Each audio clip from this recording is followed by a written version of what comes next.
In a tense interview room, Julissa sits, looking confused and exhausted. A police officer enters, trying to establish a friendly tone. He introduces himself and explains they are waiting for the lead investigator. To keep her comfortable, he offers pizza and soda. Julissa, anxious, asks why she is there. She reveals she was pulled over during a traffic stop and is now at the police station seeking answers. The officer avoids discussing the case, stating they must wait for the lead investigator and that her legal rights need to be explained first. Julissa asks if she can go home that day, and the officer honestly replies he does not know yet. As they wait, he engages in small talk, asking about her age and background. Julissa shares she is 28, recently moved into her apartment, and studied medical assistance at Dakota County Technical College. She mentions escaping an abusive relationship, feeling a weight lifted off her shoulders. The lead investigator enters, shifting the tone. He confirms her identity, reads her Miranda rights, and explains she has the right to remain silent and to have a lawyer present. Julissa understands, but immediately asks what she is being arrested for. The investigator tells her she is being held on suspicion of involvement in a homicide. Julissa reacts with disbelief, demanding to know what homicide and who the victim is. The investigator explains they need to start with the traffic stop and asks about the vehicle she was driving, a silver Chevrolet Impala. Julissa confirms it belongs to her. The investigator then asks what she believes officers found in the trunk of her car. Julissa, confused, says she has no idea. The investigator reveals a dead child was found inside the trunk. Julissa freezes, asking who the child was. The investigator explains they cannot identify the child due to severe mutilation. The atmosphere grows heavier as Julissa struggles to process the shocking news. She insists she cannot believe it. The investigator reminds her of her timeline, mentioning her overnight delivery work and an Alcoholics Anonymous meeting. Suddenly, Julissa claims she has been covering for her ex-boyfriend, who is involved in drug activity and has threatened her. She asks for a lawyer.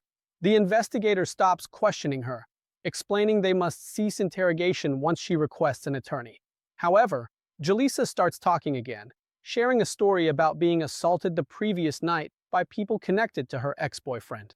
The officers listen but notice inconsistencies in her timeline. The investigator calmly challenges her story, asking for specific details. Julissa struggles to provide them, claiming the assailants are part of a drug community that monitors her. When asked why she never reported the assault, she explains her distrust of law enforcement. The conversation intensifies as the investigator tries to reconstruct her movements, repeatedly asking how a dead child ended up in her vehicle. Julissa insists she had nothing to do with it, blaming her ex-boyfriend or his associates.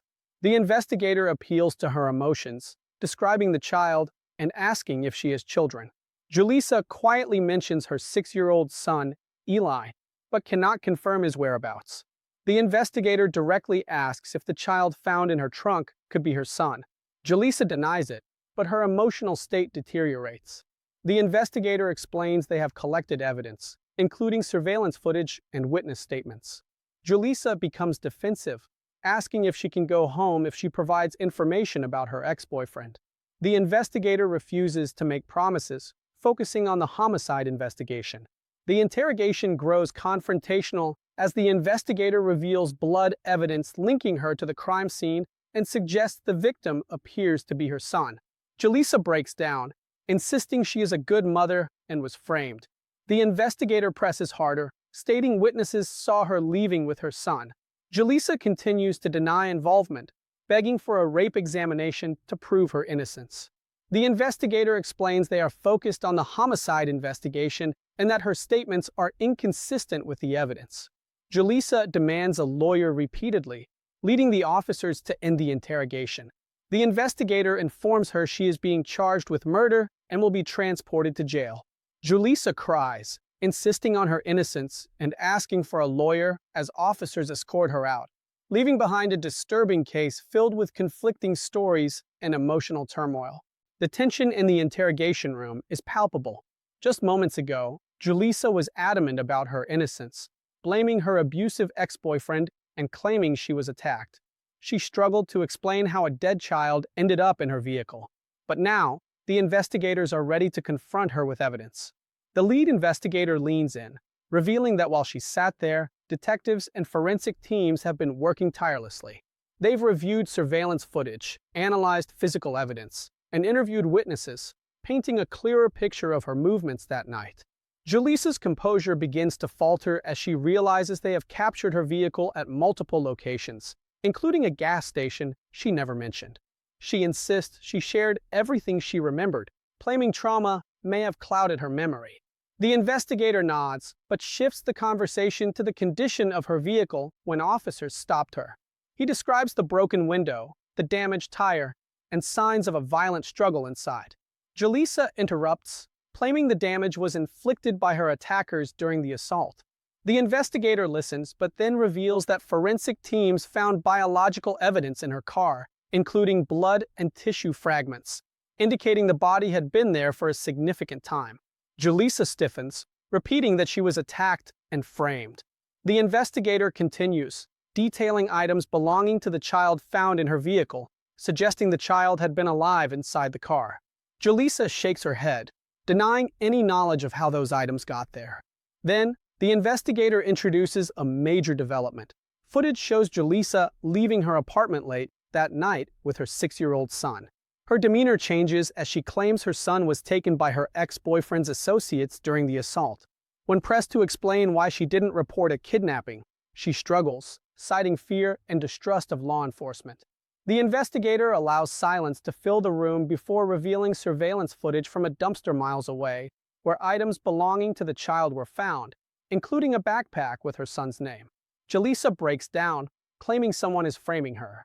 The investigator informs her that forensic analysis indicates the child suffered severe injuries inside her vehicle, suggesting the fatal incident occurred while he was there. As she shakes uncontrollably, she insists she was raped and that her past is to blame. The investigator becomes more direct, stating they need her to explain the disturbing evidence. Julissa asks if sharing information about her ex could help her, but the investigator clarifies their goal is to find out what happened to the child. Then, he reveals damning evidence. Blood and biological material found on her clothing and body suggest close contact with the victim during the fatal incident. Julissa cries harder, claiming the evidence is from her assault. When asked if her attackers harmed her son, she hesitates but ultimately agrees. The investigator asks for names, but she refuses, fearing retaliation from dangerous individuals. The investigator leans back, allowing silence to build pressure. Finally, he mentions analyzing her phone records and GPS data, revealing her timeline doesn't match her story. Julissa becomes defensive, citing shock and confusion. The investigator calmly states witnesses saw her alone with her son throughout the night, with no sign of attackers. Julissa breaks down, alternating between crying, denying involvement, and claiming she's being framed. The investigator then delivers a chilling revelation. They have strong reason to believe her son did not die instantly and may have suffered before his death. Julissa sobs uncontrollably, and the investigator urges her to explain what happened, offering a chance for closure. She refuses to confess, demanding a lawyer and insisting on her innocence. The interrogation reaches a breaking point as the lead investigator informs her she is being formally charged with murder. Julissa screams in denial, begging for a sexual assault examination to support her claims. But the decision is made. As officers prepare to escort her out, she continues to cry, insisting she was attacked and framed. Outside the room, detectives are piecing together the final evidence that will determine the truth of her story. What they discover next will raise even more disturbing questions about the child's death and the events leading up to it. By the time Julissa leaves the interrogation room, the investigation is just beginning. As she is taken to county jail, forensic teams work tirelessly. Detectives focus on crucial physical and digital evidence that could reveal what happened in the child's final hours. Inside the forensic lab, every item from Julissa's vehicle is analyzed. Blood samples, fibers, fingerprints, and trace materials are meticulously examined to reconstruct the events inside that car. Meanwhile, digital forensic analysts dive into Julissa's phone data, GPS records, and delivery logs. What they find raises serious doubts about her story. Phone location data shows her vehicle never reached several places she claimed. Instead, her phone stayed active near her apartment and isolated areas outside the city. Investigators uncovered deleted messages and suspicious call activity leading up to the child's death.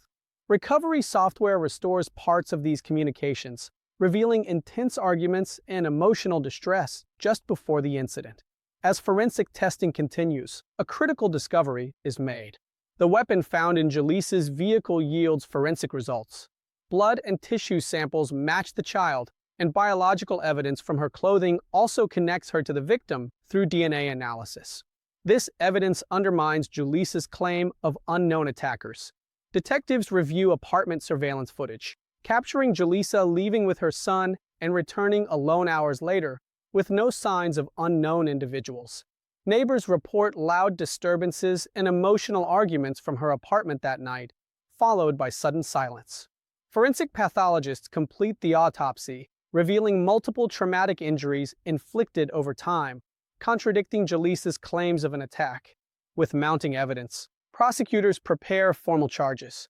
Julissa, in custody, displays fluctuating emotions, crying uncontrollably at times and appearing withdrawn at others. During jail phone calls, she insists she is being framed and blames her abusive ex-boyfriend. Investigators verify her claims, confirming he was in a different location during the crime, eliminating him as a suspect. Prosecutors determine the evidence supports multiple charges, including first-degree murder and abuse. Julissa is transported back to court for her first formal appearance. Emotionally exhausted, she listens as charges are read aloud. Prosecutors present preliminary evidence, surveillance footage, DNA matches, witness testimony, and digital tracking data, showing she was the last person with the victim and connected to the fatal injuries. Defense attorneys argue her extreme trauma and abuse may have affected her behavior and memory, attempting to raise reasonable doubt. As the case progresses, forensic experts testify about blood pattern analysis and injury reconstruction, explaining how evidence indicates the fatal assault occurred close to Julissa and the victim. Digital analysts present location tracking reports contradicting her statements. Witnesses testify about the conflict sounds from her apartment that night. With each testimony, the prosecution's case strengthens. Throughout the trial, Julissa maintains her innocence, repeating claims of being framed. However, evidence continues to contradict her statements. The case reaches its final phase as the jury reviews the timeline reconstructed by investigators. The prosecution argues overwhelming physical evidence proves Julissa's guilt, while the defense claims trauma created confusion leading to unreliable statements. After days of deliberation, the jury finds Julissa guilty of murder. In the courtroom, emotions run high as the judge prepares to announce sentencing. Victim family members share their devastating loss and its impact.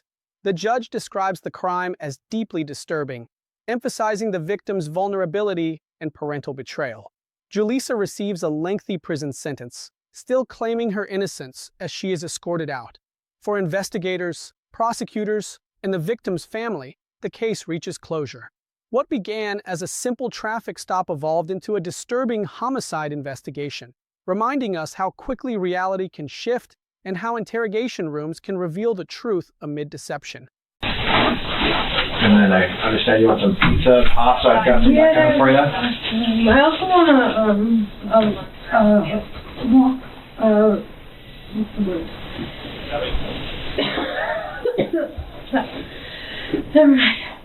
right.